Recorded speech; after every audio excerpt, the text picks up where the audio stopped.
சிவகாமிக்கு சுயநினைவு வந்தப்போ அவ பாறையில சாஞ்சிட்டு உட்கார்ந்துட்டு இருக்கிறதையும் சக்கரவர்த்தி அவளுக்கு பக்கத்துல உட்கார்ந்துட்டு இருக்கிறதையும் பார்த்தா. அவ எந்திரிச்சு நிக்க போகும்போது சக்கரவர்த்தி அவளோட கையை பிடிச்சி உட்கார வச்சு வேணாம்னு சொன்னாரு. கொஞ்ச நேரத்துக்கு முன்னாடி அவ காதுல விழுந்தது உண்மையா இல்ல அவளோட பிரம்மையான்னு சக்கரவர்த்தியை கேட்குற மாதிரி பாவமா பார்த்தா. குழந்தாய், மாமல்லன் மேல உன்னோட அன்பு எப்படிப்பட்டதுன்னு காட்டிட்ட. அவனுக்கு ஒரு ஆபத்துன்னு சொன்ன உடனே நீ உன்னோட உணர்வை இழந்துட்ட.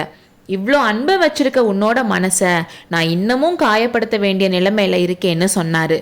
ஐயோ, இன்னும் என்னன்னு சிவகாமி விம்மிக்கிட்டே கேட்டா. முக்கியமான விஷயத்த நான் உனக்கு இன்னும் சொல்லலை சிவகாமி. நான் உன்கிட்ட ஒரு வாக்குறுதி கேட்க போறேன். மாமல்லனோட நல்லதுக்காக கேட்க போறேன். நீ மறுக்காம தரணும்னு சொன்னாரு. சிவகாமியோட குழம்பி இருந்த மனசுல ஒரு தெளிவு வர ஆரம்பிச்சிச்சு. சக்கரவர்த்தி மேல அவளுக்கு ஏற்கனவே இருந்த சந்தேகங்கள் எல்லாம் மறுபடியும் வர ஆரம்பிச்சிச்சு. இவர் நம்மளை ஏமாத்தி ஏதோ ஒரு சூழ்ச்சியில சிக்க வைக்க பாக்குறாரு, ஜாக்கிரதையா இருக்கணும்னு நினைச்சா. அவனால மாமல்லருக்கு ஆபத்து வந்துச்சுன்னு அவர் சொன்னது பொய்ன்னு நினைக்க ஆரம்பிச்சிட்டா. எல்லாரையும் அனுப்பிட்டு நம்ம கிட்ட இப்படி தனியா எதுக்காக பேசுறாரு? இவரோட நோக்கம்தான் என்ன? தலைய குனிஞ்சுக்கிட்டே, பல்லவேந்திரா, நீங்க சொல்ற எதுவுமே என் மனசுல பதியல. என்னால மாமல்லருக்கு ஆபத்து வந்துச்சுன்னு சொன்னீங்களே, அது எப்படின்னு கேட்டா. குழந்தாய், உன்னை அதிகமா காயப்படுத்த வேணாம்னு நான் சொல்லலை. ஆனா நீயே கேட்குறனால சொல்றேன். காஞ்சியில உன்னோட அரங்கேற்றம் நடந்த 2 நாள்ல உங்க வீட்டுக்கு வந்தேன்ல, அப்போ உன் அப்பா கிட்ட சில விஷயங்கள சொன்னேன். நீயும் கேட்டுட்டு இருந்த. அப்போ உன்னோட கலை தெய்வீக கலைனும் அது தெய்வத்துக்கே அர்ப்பணமாக்கணும்னு சொன்னேன். உனக்கு ஞாபகம் இருக்கான்னு கேட்டாரு. சிவகாமிக்கு ஞாபகம் இருந்துச்சு. ஆனா அதை எதுக்கு இப்ப சொல்றாருன்னு நினைச்சா. தலை குனிஞ்ச மாதிரியே ஞாபகம் இருக்குன்னு சொன்னான். குழந்தாய், தெய்வத்துக்கு உரிமையாக்க வேண்டிய பொருளை மனுஷங்களுக்கு உரிமையாக்க முயற்சி பண்ணா அதனால ஆபத்து வராம என்ன செய்யும்? ஏதோ இந்த அளவுல மாமல்லன் உயிர் தப்பிச்சது பல்லவ ராஜ்யத்தோட பாக்கியம்னு சொன்னாரு. அப்போ சிவகாமி சட்டுன்னு தலையை தூக்கி கண்ணீர் தேம்பி இருந்த கண்கள்னால சக்கரவர்த்தியை பார்த்து, பல்லவேந்திரா, நீங்க ஏதோ சூட்சுமா பேசுறீங்க. படிப்பறிவு இல்லாத என்ன சோதிக்க வேணாம்னு சொல்லி அழுதா. அப்போ அவளோட முடிய அன்பா தடவி கொடுத்துக்கிட்டே, சிவகாமி, உன்னை நான் சோதிக்கல. நானும் உன் அப்பாவும் எப்படிப்பட்ட நண்பர்கள்னு உனக்கு தெரியாதா? அவரோட மகள்னா நீ எனக்கும் மகள் தான். கனவுல கூட உனக்கு கெடுதல் நினைக்க மாட்டேன். உன் அப்பா எப்படி சிற்பக்கலையில ஈடு இணையில்லாதவரா இருக்காரோ அதே மாதிரி நீயும் பரதக்கலையில ஈடு இணையில்லாதவளா ஆகி நாடு முழுக்க உன் புகழ் பரவணும்னு என்னோட ஆசை. அதுக்கு எதுவுமே குறுக்க நிற்க கூடாது. யாரும் தடையா இருக்கக்கூடாது. அப்படி குறுக்க தடையா நிக்கிறவன் என்னோட சொந்த மகனாவே இருந்தாலும் அந்த தடையை நான் போக்குறதுக்கு முயற்சி பண்ணுவேன்னு சொன்னாரு. சிவகாமி திடுக்கிட்டு நிமிர்ந்து சக்கரவர்த்திய பார்த்தா. கொஞ்சம் பொறு குழந்தாய், முழுசா சொல்லிடுறேன். அதுக்கப்புறம் உன் இஷ்டம் போல முடிவு பண்ணிக்கோ.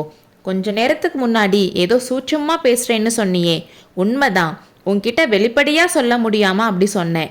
நீ புத்திசாலி, புரிஞ்சுக்குவேன்னு நினைச்சேன். ஆனா இப்போதைக்கு நீ ரொம்ப குழம்பி போயிருக்கனால உனக்கு புரியல. அதனால நானே எல்லாத்தையும் வெளிப்படையா சொல்றேன். நான் சொல்றது உனக்கு கஷ்டமா இருந்தா என்னை மன்னிச்சிருன்னு சொன்னாரு. அவர் ஏதோ பெரிய கஷ்டமான காரியத்தை செய்ய போறதுக்கான அறிகுறி அவர் முகத்துல தெரிஞ்சிச்சு. சிவகாமி மறுபடியும் தலை குனிஞ்சு தரைய பார்த்துட்டு இருந்தா. ஏதோ ஒரு பெரிய விபரீதத்தை எதிர்பார்த்து அவளோட இதயம் விம்மிட்டு இருந்துச்சு. அவளோட கண்கள்ல இருந்தும் கண்ணீர் பூமியில விழுந்துட்டு இருந்துச்சு. சிவகாமி, கேளு. உன் அப்பா கல்லை வச்சு உயிர் சிலைகளை செய்கிறாரு. அதே மாதிரி பிரம்மதேவன் மண்ணை வச்சு உலகத்துல இருக்க எல்லா உயிர்களையும் படைக்கிறாரு. ஆனா ரொம்ப அழகு இருக்க பெண்களை பிரம்மதேவன் படைக்கிறப்போ அவரோட கண்கள்ல இருந்து சொற்ற கண்ணீரையும் மண்ணோட சேர்த்து படைக்கிறதா சொல்லுவாங்க. ஏன்னா அப்படிப்பட்ட அழகு தேவதைகள்னால உலகத்துல எவ்வளோ கஷ்டம் வரப்போகுதுன்னு பிரம்மதேவனுக்கு தெரிஞ்சனால அவன் அப்படி கண்ணீர் விட்டுக்கிட்டே படைப்பானா. குழந்தாய், உன்னை படைக்கிறப்பவும் பிரம்மதேவன் கண்ணீர் விட்டுட்டு தான் படைச்சானோன்னு நான் நினைக்கிறது உண்டு. அவ்வளோ சௌந்தரியமும் மேனில இருக்கு. அது பத்தாதுன்னு உலகத்திலேயே யாருக்கும் கிடைக்காத சௌந்தரிய கலையும் உன்கிட்ட இருக்கு. நீ குழந்தையா இருக்கிற வரைக்கும் எனக்கு இதெல்லாம் தோணலை. ஆயனர மாதிரியே நானும் உன்னை தூக்கி கொஞ்சிக்கிட்டும் மடியில வச்சுக்கிட்டும் தோல்ல தூக்கிக்கிட்டும் விளையாடிட்டு இருந்தேன். எப்போ நீ இளமை பருவத்துக்கு வந்தியோ அப்போ உன்னை பார்த்தப்போ இந்த பொன்னால உலகத்துல எந்த விபரீதமும் நடக்காம இருக்கணும்னு தோணுச்சு. 2 வருஷத்துக்கு முன்னாடி விபரீதத்துக்கான அறிகுறிகள் தெரிஞ்சிச்சு. உனக்கும் மாமல்லனுக்கும் இருந்த நட்பு திடீர்னு காதலா மாறுறத பார்த்தேன். இந்த காதலை எப்படி தடுக்கிறது, உங்க 2 பேரோட மனசும் கஷ்டப்படாம உங்களை எப்படி பிரிக்கிறதுன்னு யோசிச்சுட்டு இருக்கும்போது தான் இந்த யுத்தம் வந்துச்சு. நான் அவசரமா போர்க்களத்துக்கு போக வேண்டியதா போச்சு. நான் இல்லாதப்போ நீயும் மாமல்லனும் சந்திக்க கூடாதுன்னா அவன் கோட்டைக்கு வெளியே வரக்கூடாதுன்னு கட்டளை போட்டுட்டு போனேன்னு சொன்னாரு. குனிஞ்சிட்டு இருந்த சிவகாமி அவளையும் அறியாம கோவமா சக்கரவர்த்திய நிமிந்து பார்த்தா. கண்ணீர் ததும்பி இருந்த அவ கண்கள்ல வந்த கோபத்தோட ஜுவாலை சோனு மழை பெஞ்சிட்டு இருக்கிறப்போ இருட்டான வானத்துல பளிச்சிடுற மின்னல் மாதிரி ஜொலிச்சிச்சு. அந்த ஒரு செகண்ட் சக்கரவர்த்தியே பேச தயங்கினாரு. அப்புறம் மறுபடியும், சிவகாமி, உன்னையும் மாமல்லனையும் பிரிச்சு வச்சா நீங்க உங்களை மறந்துடுவீங்கன்னு நான் நினைக்கல. காத்துனால இன்னும் கொழுந்து விட்டு எரியிற நெருப்பு மாதிரி கட்டாயம் இந்த பிரிவினால உங்களோட காதல் இன்னும் ஜுவாலையிட்டு வளரும்னு நான் எதிர்பார்த்தேன். அதனால உங்களோட காதலை தடுக்கிற எண்ணத்துல நான் உங்களை பிரிச்சு வைக்கல. நான் இல்லாதப்போ மாமல்லனும் நீயும் சந்திச்சுக்கிட்டா அதனால வேற ஏதோ பெரிய ஆபத்து வரும்னு என்னோட உள்ளுணர்வு சொல்லுச்சு. புதையல பூதம் காவல் செய்யுது, ரத்தினத்தை நாகம் காவல் செய்யுதுன்னு சொல்லுவாங்களே, அது மாதிரி கலை பொக்கிஷமா இருக்க உன்னை காப்பாத்துறதுக்கோ இல்ல அபகரிக்கவோ ஏதோ ஒரு மாய சக்தி உன்னை பின் தொடர்வதா எனக்கு தோணுச்சு. அதனாலயே மாமல்லனை உன்கிட்ட கூட வர முடியாம ஏற்பாடு பண்ணிட்டு போனேன். நான் நினைச்ச மாதிரியே உங்களை பிரிச்சு வச்சனால உங்க காதல் குறையாம கொழுந்து விட்டு எரிஞ்சிச்சுன்னு மாமல்லன் உனக்கு எழுதின ஓலையில இருந்து தெரிஞ்சுக்கிட்டேன்னு சொன்னப்போ சிவகாமி சக்கரவர்த்திய வியப்போடவும் அருவருப்போடவும் பார்த்தா.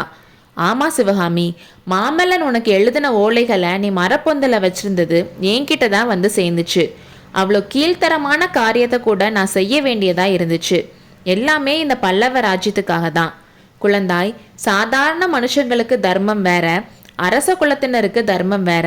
உன் அப்பாவை கேட்டா அவர் சொல்லுவாரு, மாமல்லன் ஒரு வியாபாரியோட மகனாவோ இல்ல சிற்பியோட மகனாவோ இருந்தா அவனுக்கும் உனக்கும் நடுவுல நான் ஒரு நாளும் நிக்க மாட்டேன். உங்களோட தெய்வீகமான காதலை நினைச்சு நான் சந்தோஷப்படுவேன். ஆனா இந்த பல்லவ ராஜ்யத்துக்காக உங்க 2 பேரையும் பிரிச்சு வைக்கிற கொடுமையான கடமை எனக்கு வந்திருக்குன்னு சொன்னாரு. அப்போ சிவகாமிக்கு எங்கிருந்தோ தைரியம் வந்துச்சு. முகத்திலையும் குரல்லையும் ஒரு கர்வம் வந்துச்சு. பிரபு, எங்களை நீங்க பிரிக்க பார்த்தீங்க, ஆனா அரசர்களை விட விதி ரொம்ப சக்தி வாய்ந்தது. ஏரி உடப்பையும் வெள்ளத்தையும் அனுப்பி எங்களை இந்த கிராமத்துல சேர்த்து வச்சுச்சுன்னு சொன்னான். ஆமா சிவகாமி, உங்களை சேர்த்து வச்ச அதே விதி தான் நான் செஞ்சு வச்சிருந்த ஏற்பாடு எவ்வளோ முக்கியம்னு எனக்கு எடுத்து காட்டுச்சு. இந்த விஷக்கத்தி தான் அதுக்கு அத்தாச்சின்னு சொல்லி மீண்டும் அந்த விஷக்கத்தியை எடுத்து சிவகாமியின் கண் முன்னால் காட்டினார். அடுத்த அத்தியாயத்தில் சந்திப்போம்.